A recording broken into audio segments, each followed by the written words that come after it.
You've eaten Gotham's wealth, its spirit, but your feast is nearly over. This isn't a blood hole. It's an operating table. And I'm the surgeon.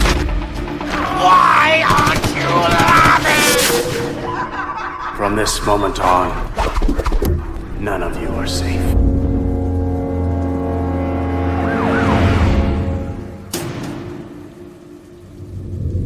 Welcome to the Batman Book Club, a podcast exploring the Dark Knight Library. I'm your host, Ryan Lauer. The Batman Book Club is a proud member of the Batman Podcast Network, hosted by Batman on Film.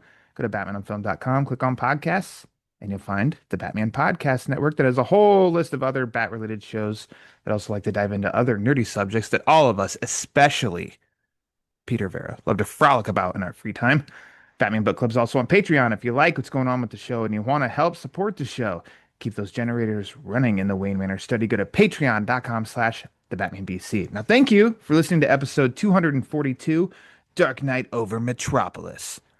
It's apparently the summer of Superman around these here parts, but we can talk about Superman, but we can't forget about Batman. So let's blend the two. Let's bring them together. And there's nobody else that I think can do that so smoothly and so nicely than one of my favorite Canadians from the Great North.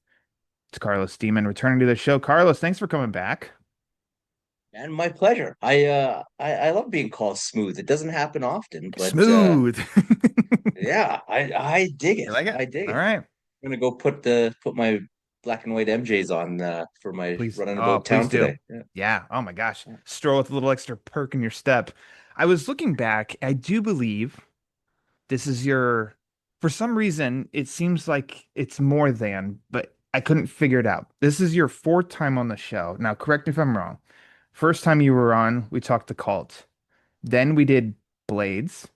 And then last time was the Joker, Devil's Advocate. Am I missing one, or is that it? Oh, that sounds right. Okay. That sounds right. Yeah. Okay. For some reason, I feel like this should be his joining the Five Timers Club. I feel like this should be the fifth, but I couldn't for the life of me find another one.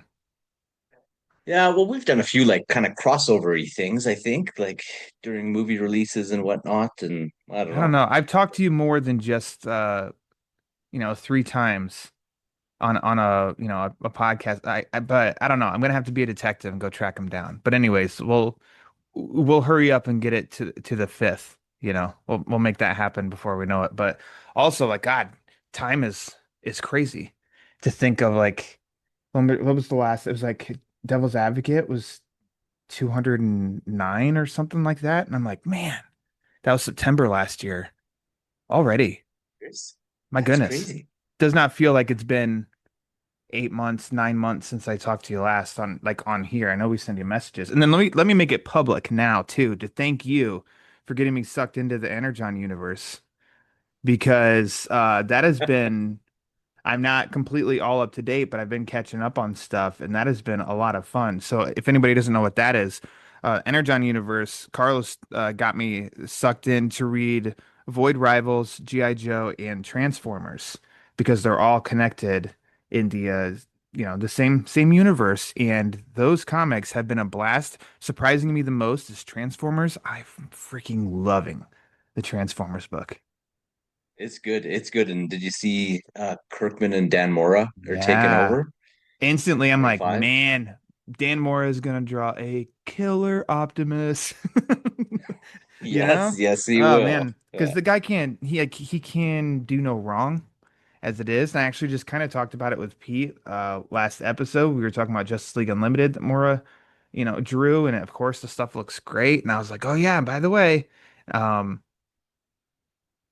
yeah, I was like, oh, by the way, Transformers. Oh, Carlos, our pal Carlos said he got me sucked into that, and man, I'm ready to see how Mora draws some of that stuff. But yeah, anyways, there you go. It's out there. I salute to you. You've given me great reading material suggestions.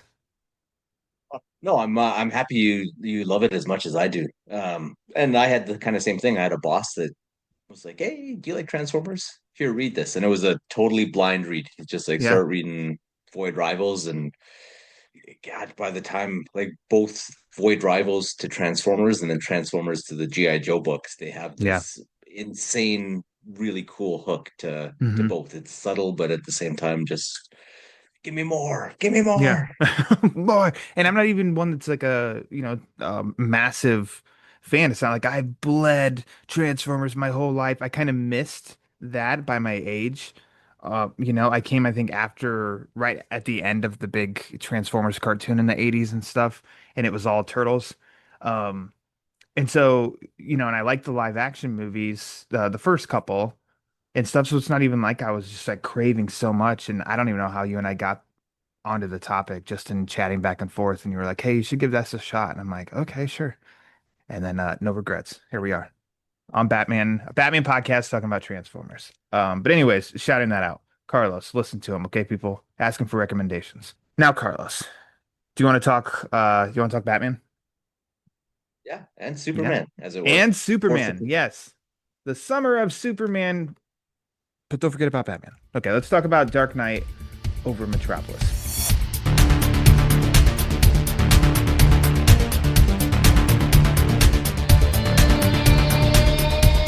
This is uh, I think this would have been fun. Came out in 1990. Three issues, three parts, three different Superman books. So we're gonna get into some specific details, but it was like chapter one was Superman, came out in Superman number 44. Chapter two is The Adventures of Superman 467, and chapter three, Action Comics 654. Superman 44, written and drawn by Jerry Ordway. The Adventures of Superman 467, written and drawn by Dan Jurgens, or Jurgens as Pete would say. And then Action Comics 654, written by Roger Stern, art by Bob McLeod and Brett Breeding. These obviously came out physically in 1990. They've been collected in a Dark Knight Over Metropolis trade paperback. The first two parts are on DC Universe Infinite, but the last issue isn't. And the last issue isn't available digitally. Blows my freaking mind. I don't understand it. We can talk about that whenever, but I want to ask you, Carlos, which version did you read for this episode? for the episode, I read, I just dove in on DC Universe Unlimited, and I had to read. Yeah, I read the first two issues, and then when I went to go read the third one, it was it wasn't on there. So then I on Unlimited, there's a trade, a Batman Superman trade that has the third part in it. I So saw that. So you're an Ultra member. Ultra, I should have said. I didn't say DC Universe Infinite. Ultra has the trade collection. So you're an Ultra member. I am not. I'm a cheap oh, ass. okay, Man, all right. not an Ultra member. Okay, so you found it through that. I have the trade. I could not find it. I thought I had it in a location. It was not there. And now I was scratching my brain. And so then I did get on DC Universe Infinite and found, yes, the first two parts. And then I had to scour the internet for the third part. It's available if you need, like, type in the issue and just say read, and it shows up on a website. So I had to go all digital for it. But it's one of those, bugs me of like, where's that trade? I know I have it. I didn't get rid of it. It was given to me um from someone at work, like right before the pandemic, actually. Just had like some extra trades and was just like, hey, you know, I'm getting rid of this. You want it? I'm like, yeah. It's got Batman on the front. Give it to me. Um, so anyways, okay. So that trade. When did you first read this story, Carlos?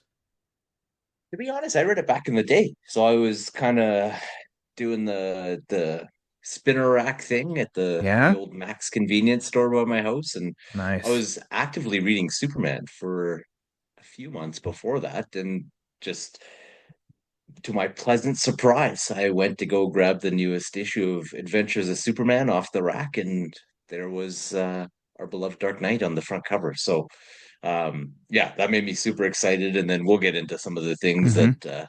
enhanced my excitement. But that was like at the apex of Batmania when that issue came out. Yeah. Was that was being in 1990? That was hot on the heels off of the Keaton movie. So. Awesome. You were in on the ground floor, right off the rack. I tip my cap if I were wearing one. I read this a couple years ago. I could have swore I read it out of that trade paperback because when you'd mentioned the story and I was looking it up and I'm like, I saw the covers and I'm like, I swear I've read this, but man, I couldn't tell you anything that it's about. And then as certain elements of the story, I'm like, I distinctly remember this. I distinctly remember this. I wouldn't have read it before I got the trade. So it was some time between these past couple years. So I'm 30 years late to the game on this one. I'm a bit tardy on this one. Um, Lastly, this might be the easiest question, Carlos. Why did you choose Dark Knight over Metropolis as the story for us to talk about? To be honest, like I always had really, really fond memories of this one. Hmm. Um, but I remember when Batman versus Superman was coming out, I really hoped that it would have kind of at least some of those conclusive the the resolution bits of this Yeah. story to be kind of where the characters ended up and whatnot. And um, yeah, in my mind's eye, it was like the greatest Batman Superman crossover in the modern era. I reread it over this last weekend, and it's maybe not that, but Yeah. it was just like the fond memories, and it does have some moments, some really cool uh, Batman moments, and Yeah. via dialogue more than action, to be honest with you. And so yeah, it kind of stuck out in my head, and then with it being the summer of Superman and Superman being front of mind for everything right now. Yeah, I decided, you know what, my fourth appearance, we have our fourth live action Superman hitting the big Wow. screen. There we go. So it's meant to be.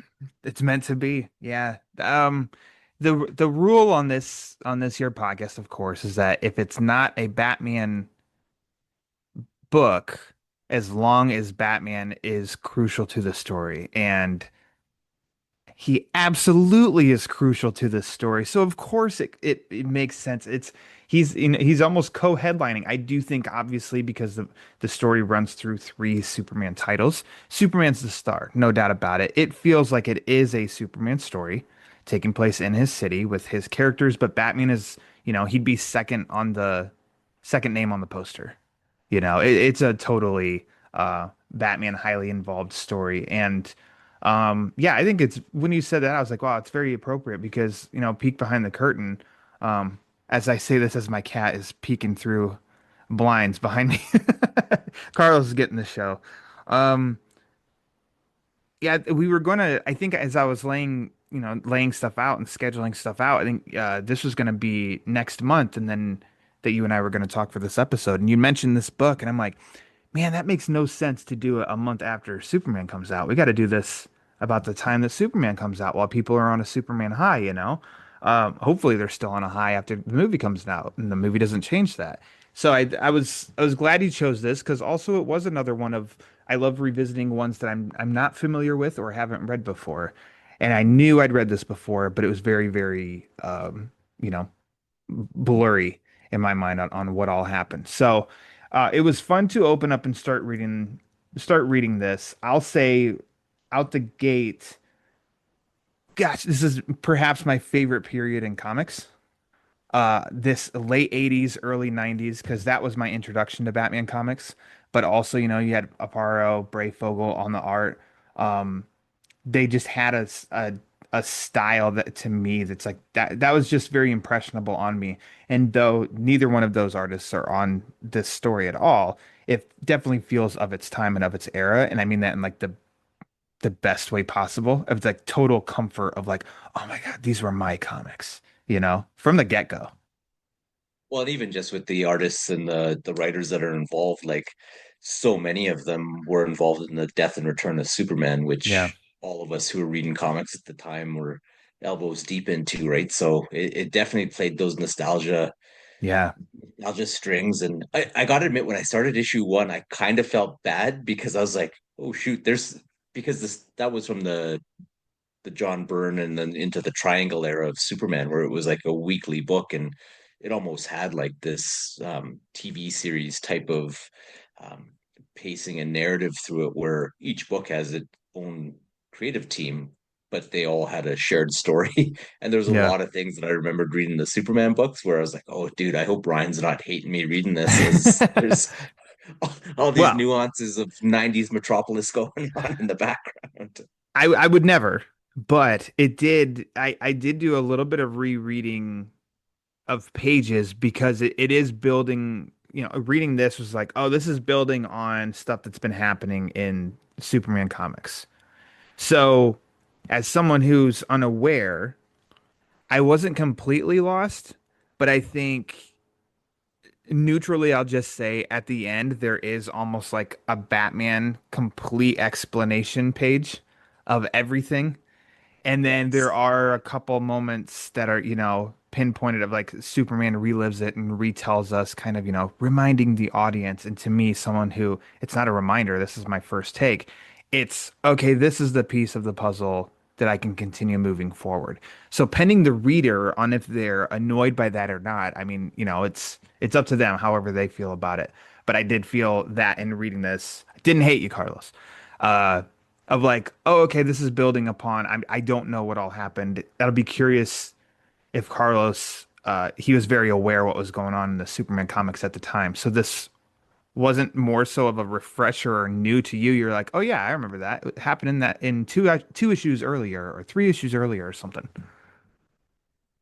Yeah, like, and I still very vividly, because those were pretty seminal moments in the Superman books at the time. Like, and a couple of the covers from those books are pretty famous, like the one with the dot matrix Hmm. computer screen with the half Clark and half Oh yeah, yeah, Superman yeah, and yeah, Lex on the cover. So that was one of the books that informed this pretty heavily.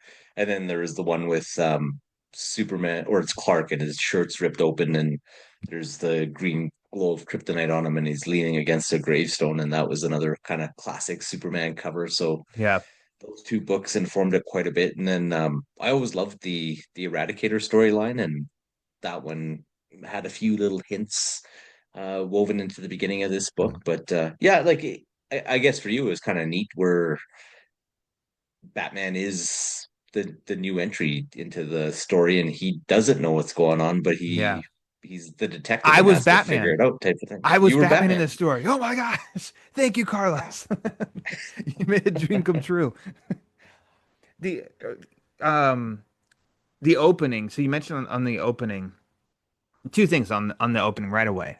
First off was a like, oh man, how is this not a nod to the opening of '89? Like Yes.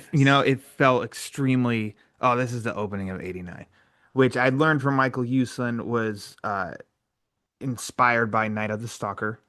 So shout out to Michael Uslan for that and Tim Burton for listening to him. Um, and then second, I think they do a cheat, a flat out cheat on the art duties of trying to make you think it's Batman when it ends up revealing to be Superman and that it's happening in Metropolis because there's a panel that's it is a cowl with ears like right there in the page and then another one it's like floppy ears and I'm just like you guys are kind of cheating there. Like, so page two, like up there at the top, that I'm showing Carlos even. I'm like, that's drawn like Batman. You guys are cheating. Yeah, but it's just Superman's beautiful flowing locks That's what it is. Yeah. billowing. And then you go to the next Yeah, page and it's just like, oh, let's see, let's get out. I mean, look at the cowl on that one. It's it's like one of the cereals. And then for it yeah, to be no. Superman's like, ah, okay. All right. Well, did you catch the other one where Gangbusters like cat seventh is that way Oh yeah, yeah, yeah, yeah. when she wants to take them down the alley Maybe shortcut. man, maybe that's the most uh obvious part, obvious nod. It's that way. If he only had, I know where we are.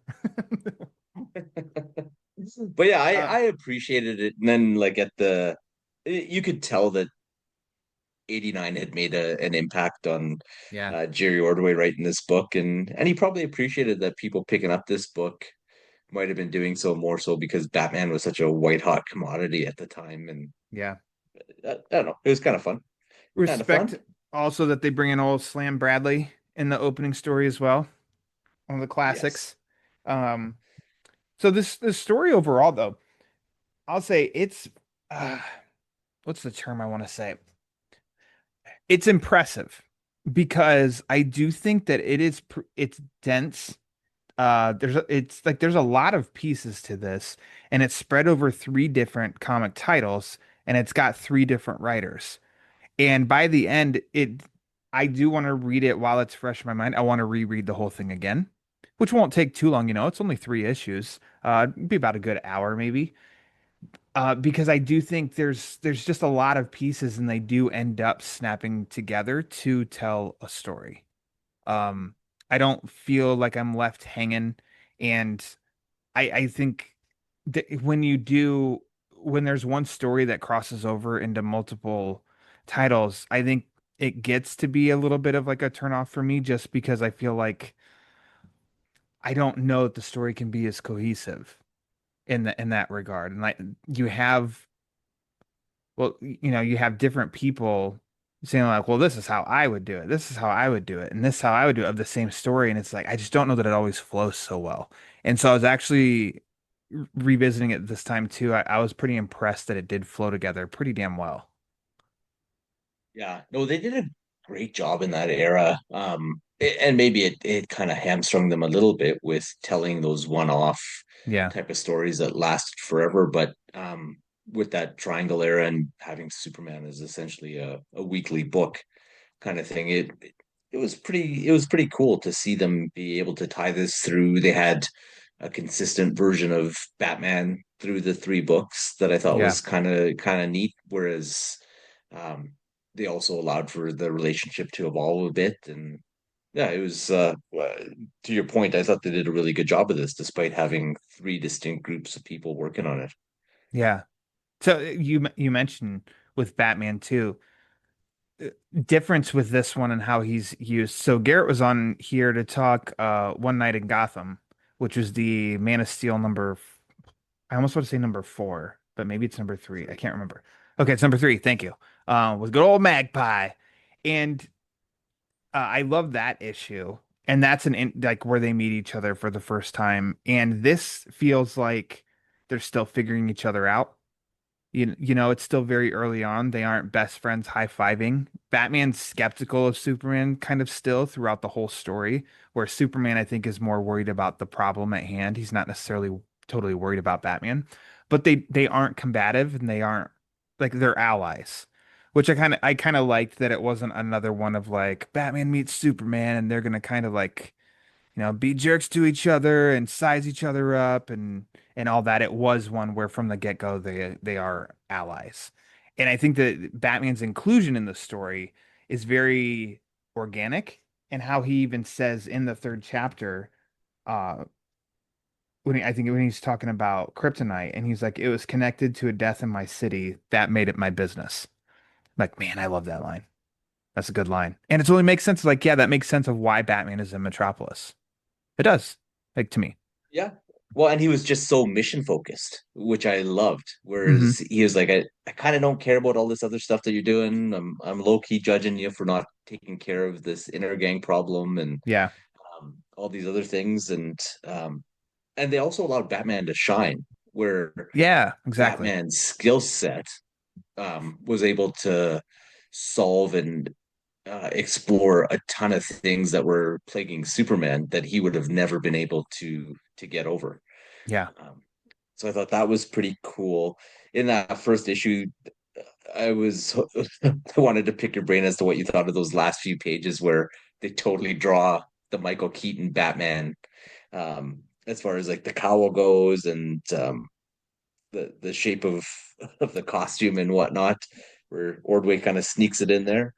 Kind of page and the trade, it's like 112, 113, where Alfred's giving him the tea. Yeah.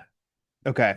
The you mentioned that to me, I think, in talking something about Ordway and his Batman. So the top of that page, when Batman's holding the lead box, the kryptonite, and his head's kind of turned, that I thought that feels 89 cowl, like for sure.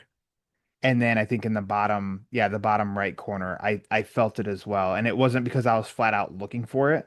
It's just definitely the top panel for sure to me felt absolutely like, and that feels 89. And then on the last page, he's in the distance and it's mostly all just a black outline, but it's when Clark and Lois are walking out and the valet's calling for the taxi and Batman's up at the top of the building. I felt that was very much Keaton when he stand like his first full wing spread in 89. That's just Oh, right totally. away where my mind went. If am I projecting? I don't think so because it seems like with the other one, when with the tea time with Alfred, that's what you were thinking too. So I don't think I was projecting at all. Oh yeah, for sure. And you can tell that he switches up the style a little bit. He has a Yeah. bit more of a conventional um Jim Aparo-y type Batman in that first alley scene, but Hmm. it very quickly morphs into the Keaton Batman. And Jerry Ordway, he did a lot of comics, so he's allowed to have some fun with his I mean, pages. not fresh off of, but not too far off of doing the 89 adaptation anyway. So I mean, sure, like his Batman is fresh on, fresh on the brain. I something that just thinking about, I'm looking here. This era also, Batcave is also very comforting. It's not my favorite Batcave like by any means, but they did have yellow and red orange with stalactites Batcave. Like anytime you went to the Batcave in any Batman books or any comics with the Batcave, it's like that's how it looked, and it's like that was my introduction to a Batcave too. So seeing that too is like, oh yeah, that's of its era. Also, this was the Batcave at that time period, which was kind of fun. Oh, that's a great point, actually. And I forgot how much it allowed things to kind of stick out and the Batcave to be com compact, but also Yeah, um, a mystery at the same time because you yeah, didn't yeah, yeah, know yeah. how expansive it actually was or deep. And You yeah. get some of those random payoffs in some issues too, where it would do like, it's a very zoomed out and you're seeing more, and it would be a, oh wow, the Batcave's so big. And yet still had parts that were like, well, we aren't seeing the whole thing yet. It's like a tease the whole time. You don't know what comic you're gonna see all of it, but it'll surprise you when it does. I said about the story. So this is we can focus on Superman. Um, what do you I'll give the floor over to you because I've been highlighting my points, very Batman-ish, but like what with this story are kind of like some of your high points, especially when it comes to Superman, since this is a Superman story. To be honest, like kind of Superman really taking that next step forward. So just for the listeners that are maybe a little unfamiliar, just are kind of in that post Justice League animated series, the 90s Grant Morrison Justice League relaunch. Like this was only kind of 40-ish issues after they completely rebooted Superman with that Man of Steel storyline. And the character was still kind of being informed. Like his world is fairly complex and fairly informed, but at the same time, the crossovers with other characters across the DC universe were still pretty limited at the time. Hmm.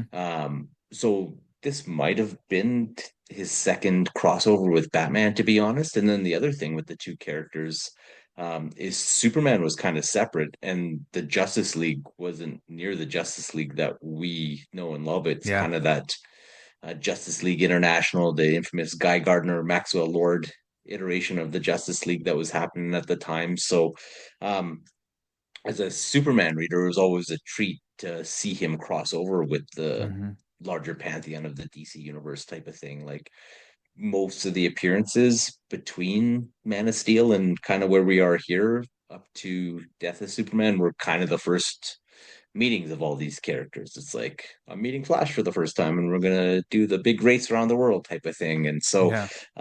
it was cool to see his relationship with Batman evolve. And just because those are the two big pillar characters of Superman. And you as a kid you'd have lots of garage sale issues of World's Finest and whatnot. You're longing Yeah. for them to have that relationship. So it was kind of neat to see a stride forward to Superman, Batman becoming that duo that they were in the Yeah. 70s and for years and years before that type of thing. Sure. I think the Frank Miller approach of them battling maybe it started to wear off at this point. Like, okay, we saw them fight, let's see them be friends. And but like you said too, the evolution, the evolving, because the the ring of kryptonite, in this, it's not something that is just like, oh yeah, it's obvious to all of them in the story. It feels like it's still something fresh and new, and maybe even slightly, parts of it at least, undiscovered, because it's something that we know throughout the whole story that Batman has it the whole time. Superman is he doesn't know in a way that I wouldn't say he doesn't know that it's missing, because as we see with as he reminds us, the woman that he meets in the cemetery that uses it on him, that kind of a basis of the story is around, an intro to the story is she's heavily involved. Um, I don't know. I don't remember how much they reference that from his point of view, but it does become when at the end when Superman is like, and you've had it the whole time, and then that's that Batman quote of like, it was connected to a death in my city, and then we get a great payoff with that. But just to bring it back to your point, that we're seeing the evolution here still of, oh, you've got kryptonite. Oh, Batman, he knows what kryptonite is and does to me. Oh, Batman has kryptonite. And then at the end, the payoff of like Superman giving it to him of, you're the one that I want, keep me in check. I trust this with you. That's a huge moment, I think, in in DC Comics lore, is, that moment of Superman trusts Batman with the most powerful weapon in the world, kryptonite, because it takes out the most powerful weapon in the world. Like Yeah, I feel well, like and that's a like big moment in comics, usually. And totally. every generation kind of has, I think, their moment-ish, stuff like that. That Well, moment. and maybe I'm putting an attribution on it, but I could have sworn just reading kind of the letters column or something like that, where they made a conscious effort to kryptonite being exceedingly rare in that rebooted universe where kryptonite wouldn't come up all the time. The villains and the writers had to come up with different ways of putting Superman in peril. And Good. so it was pretty rare. Like there was an issue with Bloodsport where they fashioned a kryptonite bullet. And then Metallo was obviously fueled by kryptonite in issue one of this same Superman series. And then, yeah, Lex had the kryptonite ring, and that was kind of the only kryptonite that was in and around the time. And they wrote this huge multi-year story about Lex with this kryptonite ring, and that was what prevented Superman from ever getting close to him and investigating things. And then Lex eventually ends up getting cancer in his hand from the ring, and the hand gets amputated, and he has a kind of the Luke Skywalker hand, and that's where this journey of this ring takes place, where Gotcha. Lex's employee takes the ring, and when he dismisses the fact that Clark Kent could be Superman. And I thought that was really cool too. Is that it's like, well, how does Lex not know? It's because Lex cannot believe that someone with that much Yeah. power would diminish himself to be Clark Kent or to carry on life like Clark Kent. So she takes it and then confronts Superman with it. She almost kills him, and then they build into kind of how this ring comes into Batman's possession. And I kind of like that it was like this multiple homicide type of Yeah. story that you see Batman investigate and he kind of solves it piece by piece, which leads him to being um, in Metropolis there. I also loved Dan Jurgens' take on Batman in that morgue scene Mm-hmm. when Yes.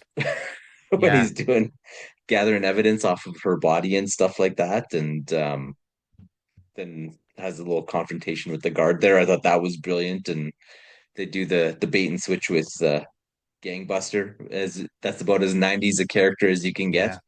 Yeah, Gangbuster. You almost went to that Gangbuster, yeah, one of those old monster truck. It's Gangbuster. That's the name of a monster truck. Gangbuster. has to Fantastic. be, has to be Excellent. part of the Just Say No campaign. Yes. The old Gangbuster. You brought up some good points. Sorry if I'm interrupting. You're going to go more.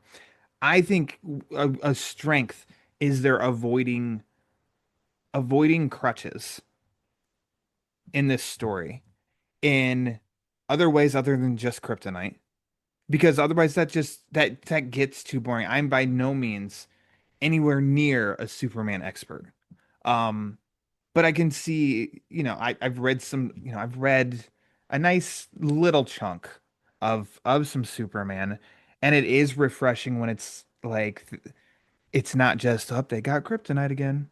Up, they got kryptonite again. Up, they got kryptonite again. And it's the story's more than that. It's not hanging on just kryptonite and like the bad guys have it. And that was refreshing, as well as Luther's in this story. Now, as far as like the long, the issues that predate this and follow this and everything, I don't know. But in this arc at least, Luther's present, but he's not the big main villain, and we love Lex Luthor. That's, Superman's number one adversary and stuff. But that could be another crutch of if you just use nothing but Lex Luthor as the big villain. He's got the kryptonite again, but it can feel repetitive, and that wasn't the the main bad of this story. And I felt that was kind of refreshing too. And then the angles of it, of what you just said too, of no, Lex, somebody's telling you who Superman is, and you're too stubborn. Like, there's no way that that's true. You're fired. I can't believe it. Like, that feels great for the characterization of Lex, and that's he's too stubborn to accept truth. Feels like Lex Luthor. And then at the big freaking party, that there's a lot of emphasis on his journalism awards ceremony, and in that too, where he's that distinctly, as I got to it, refreshed my mind. I'm like, that's how I know that I read this before, because of the whole Lex referring to how Clark saved him in a previous issue, and then Lex, pays him back by saving Clark at this when the inner gang shows up, and he's, basically like, consider us even. And I'm like, oh, I remember this. I've read this before. I know I have. But that was like something different and kind of fun too for us readers, because it's like, oh man, Lex, you don't know. He could have taken the bullet and he'd have been fine. Yeah. And even the costume change in that same scene there where Yeah. Superman superheats the pool and creates the steam so that Clark and Bruce can go get into their outfits. It's Yeah. kind of hilarious that Bruce was able to put on his getup as fast as he Yeah. was. Oh, that's also a really like there's a fun panel there too where let's see if I can pull it up. Yeah, there we go. Where the inner gang guys are like, find him. I can't even see my hand in front of my face, and Batman's coming behind, like leaping. It's like right before he takes him out. I'm like, man, that's cool. That's a cool page. A cool little panel. Uh, Oh, and that it, one that one's dope, and the shirt rip right next to it. It just oh, like what a great encapsulation of the two everybody's waiting characters. for it. Everybody's waiting for that shirt rip when it comes to Superman. But I do dig always the clearance of nope. Like the hero's still a hero.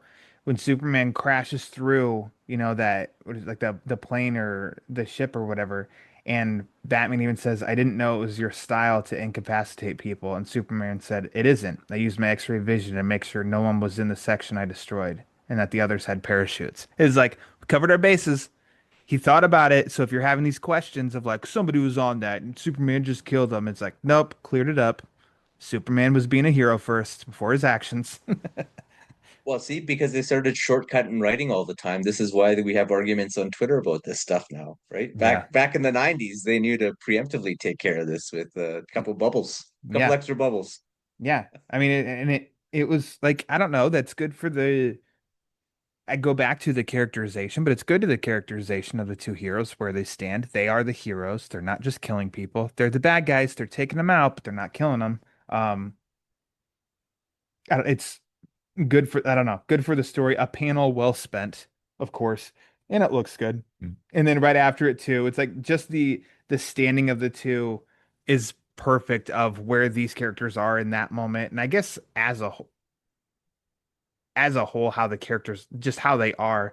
Superman standing there with his hands at his side, and Batman standing there, arms crossed with the cape covering both of them. And like, that's just a perfect snapshot of like, that's how these characters are. Even just standing there, that's how they are. Like Jurgens was just masterful in really putting a pin on the subtle differences between them. Like Yes. Batman's cape is always a little longer and it flows a bit more, and Superman's cape is always pulled back off the shoulders, and it was just And the it was panel next just to it, cool. even Superman is like all colored, bright. Batman's face is in shadow, and you only see the white beaming eyes. And it's like that too. So pick your panel, and it's like that's Superman and Batman. It's how they are. So fun, so fun. And then to be honest, like I love when they used to do that kind of thing instead of Batman always being shoulder to shoulder with the rest of the Justice League. It's like, Yeah. yeah, maybe he doesn't actually exist. I'd always like that kind of take on Batman amongst the rest of the heroes. Yeah. Something that popped up a lot in this, and I think the effects of Dark Knight Returns are still lingering here, is the we have to have media popping up throughout. And there's newspaper clips throughout in every issue here. Did you find that as a perk, distraction? Did you like it, love it, hate it, middle of the road? Ironically, I was of two minds about it because I'd just been reading like my weekly books or whatever, Yeah. and I found myself having to go and find the previous issue to. It's like, what the hell happened like last month, and kind of reading the last two pages over again. Yeah. So when I first got to kind of the file folder and all the little memos and the newspaper clips and stuff, I was a bit annoyed at just the density of the reading, and then I was like, but wait a minute, they were doing this so that you don't have the problems that you do now where you can't remember what you read 30 days ago type of thing. So I kind of appreciated the inventive refresher. I'm with you. I was back and forth on it because I think it might have been. I'm trying to see now if it was issue 2 or 3. Yeah, issue 2 just opens up with sticky note, newspaper clippings, a whole page and stuff. And you look at it, and it's almost like, and maybe there's a Watchmen influence here as well. But like Watchmen, it just totally depends on my mood when rereading that, if I want to read the stuff at the end or not. Because it's like I don't know if I want to sit here for another 10 minutes and read this or just get to the next issue. I don't know. Depends on my mood. So there was a moment with that. I'm like, is how much is this gonna add that I do need this? But then also like you're getting your money's worth because you're getting more depth to the story and to characters too. So I don't know. And then also it's not so crucial that if you do skip it, you can just get right back to the story and that's fine. It's just like here's some special features if you want. In the end, how I kind of landed on it. But I was really curious how, yeah, and then the Interstate Dispatch from Sergeant Stone, Homicide, Metropolis PD. You know, they have that when Batman's doing his investigating in Metropolis too. That was like that was much quicker. It wasn't as deep, so that was kind of a breeze to read, and I felt like that was easier to read and keep the story going than maybe some of the other parts were. But I really wanted to ask you about that and how you felt about it because I don't know how you just said of two minds about it. Like I think that's exactly where I stood with it. Yeah, because I can't remember if it was between one and two or two and three where I had like a break of a couple days, but I'd read a bunch of other stuff in between. So I appreciated it in that instance because Yeah, on a page you kind of get like these really quick hits as to, oh yeah, these are all the things that were in play when I put this story down. So yeah, I don't know. I think I like it. hmm, Kind of like what Marvel does in the Ultimate books, where they have their two pages. The one is the story so far, and then the next one is here's all the bubbles with what the characters look like in this yeah, universe. Um, I do think I appreciate the catch up for the person who's reading the books kind of month to month type of thing. I can see where they're redundant in a trade paperback format, but sure. Um, yeah. Cat Grant, man, she's a big deal in this story. Yes. Can you give a little bit of, for anybody who has not revisited it, or maybe has and needs a little help, like what is her deal on this? Because she's not present a ton, but it almost feels like the story itself almost leans on her. Well, yeah, she's the Mary Heart of Metropolis. Hmm. So back in the 90s, 2000s, your society and entertainment reporter was a big deal, and that's what she was for the Daily Planet. And the reason that she had such a prominent role in this story is that one of the previous storylines having that role, she goes undercover with Morgan Edge, who's the head of Inner Gang, and Clark is writing an expose, and she basically gets the crucial intel to compromise Morgan Edge, who's well, he's like the publishing head of, I don't know, he'd be like kind of the owner of Fox News and all its subsidiaries. What the heck is that family's name? But Murdoch's? yeah, so he'd be Okay. kind of the Rupert Murdoch, and he had some dirty dealings with Bruno Mannheim, the leader of Inner Gang type of thing. So that's what she was in there, and old Clark kind of sent her in for the honeypot scenario where Gotcha. where she wines and dines him and gets some crucial evidence to stick it to him. And but that of course puts her in the crosshairs of Inner Gang and a bunch of other places because they don't want her to testify because she'll make them lighter in the pockets. And she has an ex-husband and father of her son who had a bit of criminal influence himself there, and he's like, no, we got to keep her alive, and he's the one who hires Gangbuster, who's her bodyguard in this storyline. So Yeah.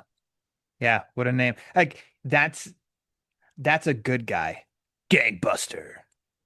You know, back to that monster truck. That's a good guy. I think you could almost be, I think you could hear that and think like, oh, it's one of those villains. And no, that's a good guy. Oh, Gangbuster. yeah, Jose Delgado. All Yeah. that's missing is Nancy Reagan. Um, let's see. Okay. I won't put words in your mouth, but on the list of like Batman, Superman stories, uh, you said it may not be the best.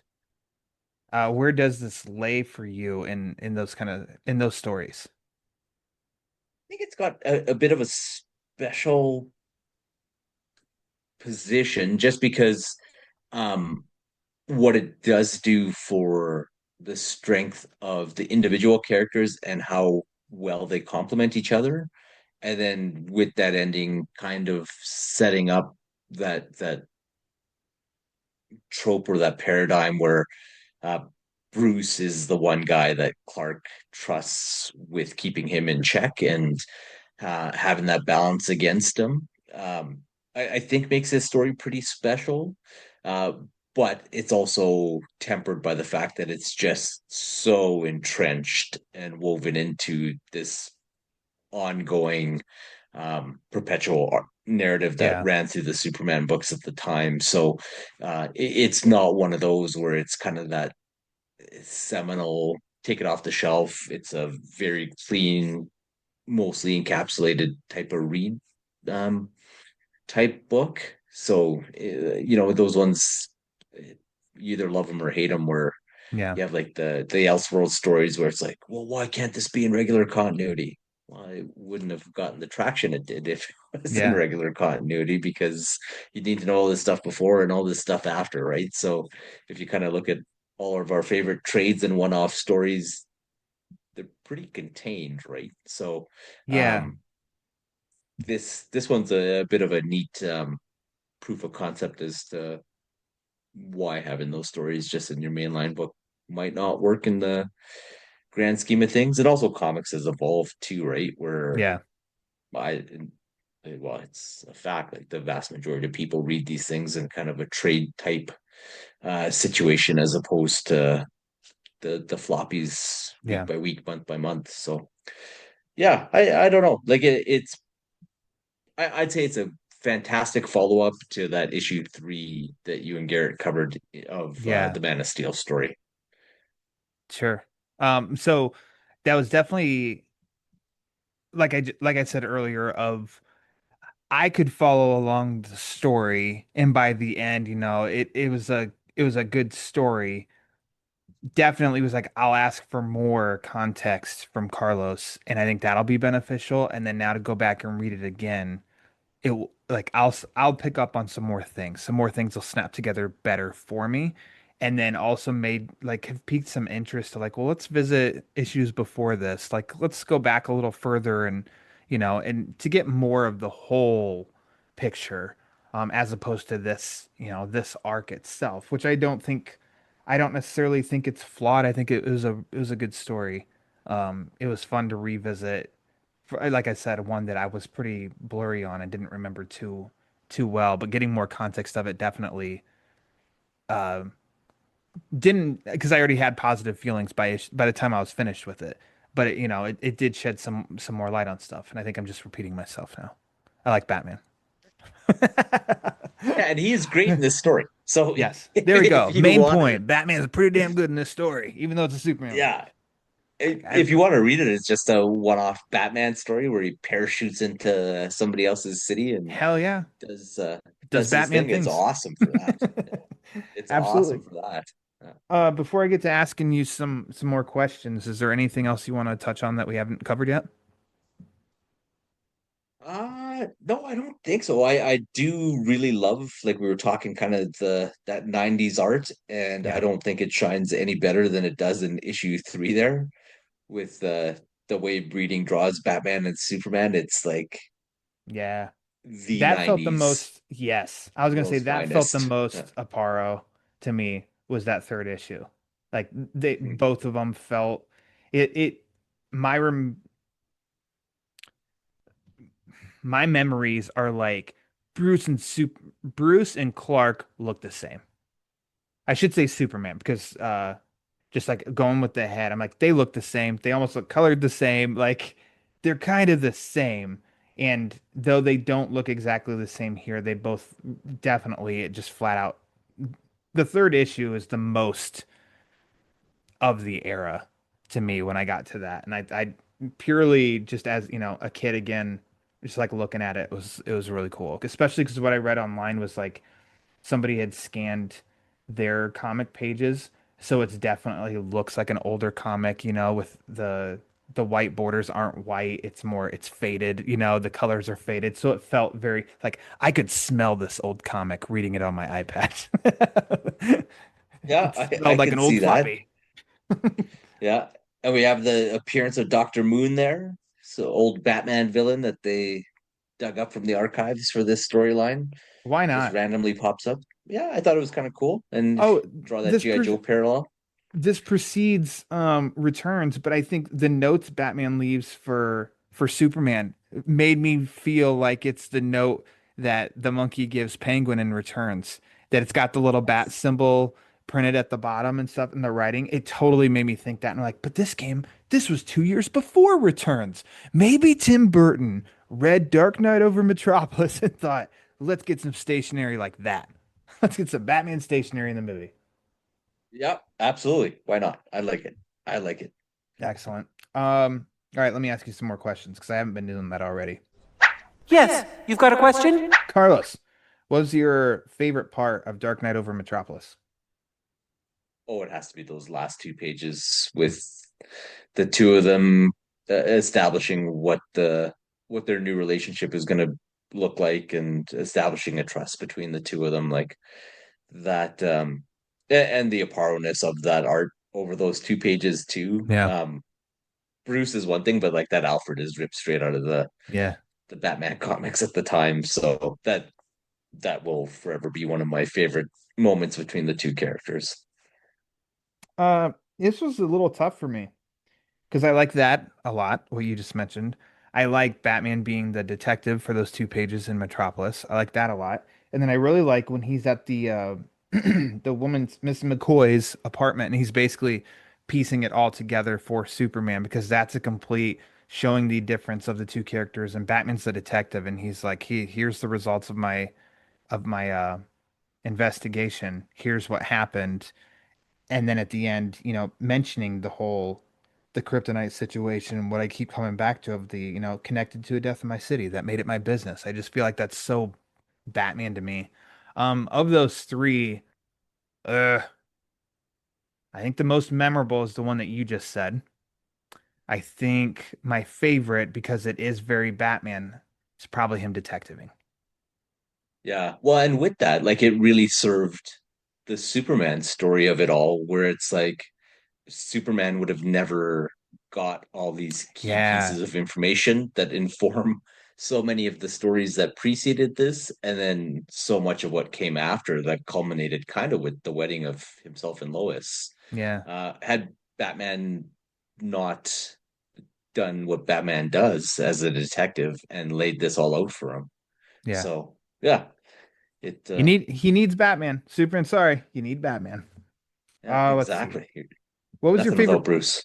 He's nothing. He is nothing without Bruce. Don't forget that, Superman fans. What was your favorite panel? Oh, there's a lot of strong contenders for this one. Like a few of those Ordway quasi Keaton type panels I really loved. But the one that's kind of like if I was to buy a page of art and the Jurgens of the kind of in the morgue there was pretty sweet with Bruce just doing the very grassroots type of Yeah. forensic analysis of that corpse. But issue three, it'll be that Brett Breeding page of the two of them coming down through the skylight, the big splash page. The And action shot. Nice. yeah, it's kind of Superman on point flying down and Batman shadowed out coming down behind him. Like it's just that's the nostalgia magic there. Nice. Mine comes in that second chapter. So Adventures of Superman number 467. And let's see, it's page 11 of that one, but it's Superman and Batman. It's right after Batman had pieced together what the woman would have looked like. And then it's got his head next to like the buildings and then the moonlight. I just feel like Oh that's yes. almost as much as I love this era of like, late 80s, early 90s. That reminds me of like 70s, almost, like Marshall Rogers and Neil Adams and stuff. And for whatever reason, and that just kind of like kept sticking out when I was thinking about this question. I'm like, man, which panel? I'm like, I keep coming back to that one. I think that's the one. Yeah. That's the one Well, for it me. kind of has like that effect that they used to do with the Batman's head and his shoulder line, and then with Gotham within the billows of the cape type of thing. They play Yeah. with that ever so subtly at the bottom there with the LexCorp Tower coming up. So yeah, I Yeah. can see that. It's good stuff. That's a It's great pull, Batman. man. Of course. It's Batman. It's Batman. Would you like to see this adapted in animation? Uh yeah, but if you're doing like a multi-part kind of Superman animated thing, like I Okay. do think that um to be honest, uh seeing as we're a week away from seeing Superman, um I wouldn't mind seeing parts of this kind of inform what they do with the live action iteration of the two of them Gotcha. um in the DC universe where we have a Superman who's established, so we follow that Superman into meeting our Batman.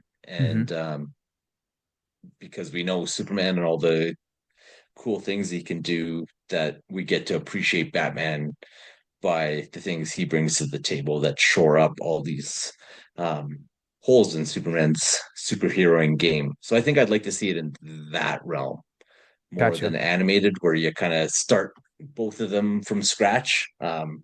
I think this would be something to really fully tie in, and it would also put a stamp into this being a new version of the relationship between the two characters. I don't know, it's a bit more adversarial than I'd like it to be. I think, but certainly building off of what they established in that first issue there. But yeah, I think that's where I'd like to see it in the DC universe with our world's finest movie that we'll get in 2 years.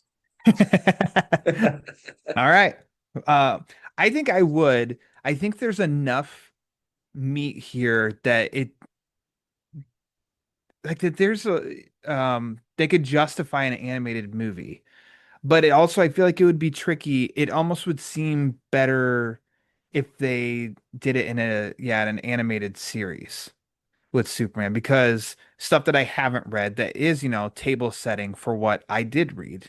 I just there's some elements there I think it would hit better if it is a longer, they do take their time and build on this stuff and build on Batman's entering in this, it's a 5 episode kind of story and Batman enters in episode 3 or 4 as opposed to here's 75 minutes and we're going to fit it all in. It may not hit as well that way. So I do like I don't know. I could totally see it working how you'd said, just like definitely a set the table. Don't just boom. Batman's here. Let me go on a 2 minute monologue and tell you what all has happened that you didn't see. It's like, I'm not interested in that. That's that's cutting corners. That's a little cheat. Yeah, no, exactly, exactly. And I don't know. I think if you introduce Batman as the Hmm. secondary character in a story, it maintains his mystique, and Yeah, it's just a cool way I think that we could play with the character in like the 2025s type of thing because we've gone through now a 30-year period with yeah. Batman where we're with him right at the outset and from the death of the Waynes, and we kind of know how his world was formulated, and we know where whatever version of Batman we're following was informed. Whereas if we do it this way, it's like it'd be kind of neat to play with the Batman who's cloaked in mystery the whole A time, little and we different. don't actually know. Yeah, Yeah. a little different. I approve. What are your final thoughts, final words you want to say on Dark Knight over Metropolis? I think in the context of this podcast, it actually made me kind of excited with our conversation, where this might be one of the few Woohoo! times where I would recommend your listener actually listening to our conversation first and then reading the Ooh. books. Yeah, you heard it. Yeah. There you go, people. Put that in the post. Do not read this book. Listen to us talk about it. Then go read the book. Carlos said so. Yeah, because it's not That's his mandate. overly spoiler heavy, I don't Not think. Like, really. yeah, you miss that boiler that baller moment at the end, I think, if like that'd be spoiled for you. But the rest of it, it's I don't know, I almost think that it would be kind of neat to go into it with the two of us informing a few of those pieces so that you can maybe enjoy it more with a bit of the That's context and yeah, exploration. that's interesting. Um, I'd be curious if anybody follows that, does it that way. And I'd want to, pick their brain and be like, how was it if you listened to us first and then read it for the first time? Yeah. So, curious. Okay. All right, fair enough. I thought this was yeah, it was fun to revisit this one. Like I said, I didn't carry over too much of the story from when I read it a couple years ago for the first time.